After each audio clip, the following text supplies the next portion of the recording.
ನಮಸ್ತೆ. ನಾನು ನಿಮ್ಮ ವಿಮಲ ತೇಜಾಕ್ಷಿ, ದಕ್ಷಿಣ ಕನ್ನಡ ಜಿಲ್ಲೆಯ ಪುತ್ತೂರಿನವಳು. ಈ ಹಸಿರು ಸಿರಿಯ ಸನಿಹದಲ್ಲಿ ಕುಳಿತು ನಿಮ್ಮೊಡನೆ ಕೆಲ ವಿಷಯವನ್ನು ಹೇಳುವಂತ ಆಸೆ ಆಯಿತು ನೋಡಿ. ನಾನೊಬ್ಳು ಶಿಕ್ಷಕಿ, ಪುಟ್ಟ ಲೇಖಕಿ, ಸಾಮಾನ್ಯ ನಿರೂಪಕಿ. ಶಿಕ್ಷಕಿಯಾಗಿರುವಾಗ ನನ್ನ ಪುಟ್ಟ ಪ್ರಪಂಚವೇ ನನ್ನ ಶಾಲೆಯಾಗಿತ್ತು.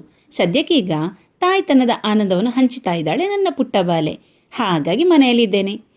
ನನ್ನ ಈ ಪುಟ್ಟ ಲಕ್ಷ್ಮಿಯ ಲಾಲನೆ ಪಾಲನೆ, ಒಂದಿಷ್ಟು ಮನೆಯ ಕೆಲಸಗಳ ನಡುವೆ ಸಮಯ ಉಳಿದಾಗ ನನ್ನ ಮನೆ ಏನು ಪ್ರಶ್ನೆ ಮಾಡ್ತು ಗೊತ್ತಾ?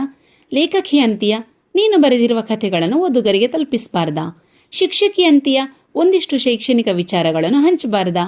ಅಡುಗೆ ಪ್ರಿಯ ಅಂತೀಯ, ನೀ ಮಾಡೋ ಹೊಸ ರುಚಿಯನ್ನು ಪಾಕಪ್ರಿಯರಿಗೆ ಮಾರ್ಗದರ್ಶಿಸಬಾರ್ದಾ? ಆದರೆ ಯಾರ ಹೊಟ್ಟೆ ಮಾತ್ರ ಕೆಡಿಸ್ಬೇಡ ಮಾರೈತಿ ಅಂತ ಸೂಚನೆಯನ್ನು ಕೊಡ್ತದೆ ನೋಡಿ. ಸರಿ, ನನ್ನ ಮನದ ಪ್ರಕಾರ ನಡೆದೆ. ನನ್ನ ಧ್ವನಿ ಎಂಬ ಹೆಸರಿನಲ್ಲಿ ಹೊಸ ಯೂಟ್ಯೂಬ್ ಚಾನಲ್ ಪ್ರಾರಂಭಿಸಿದೆ.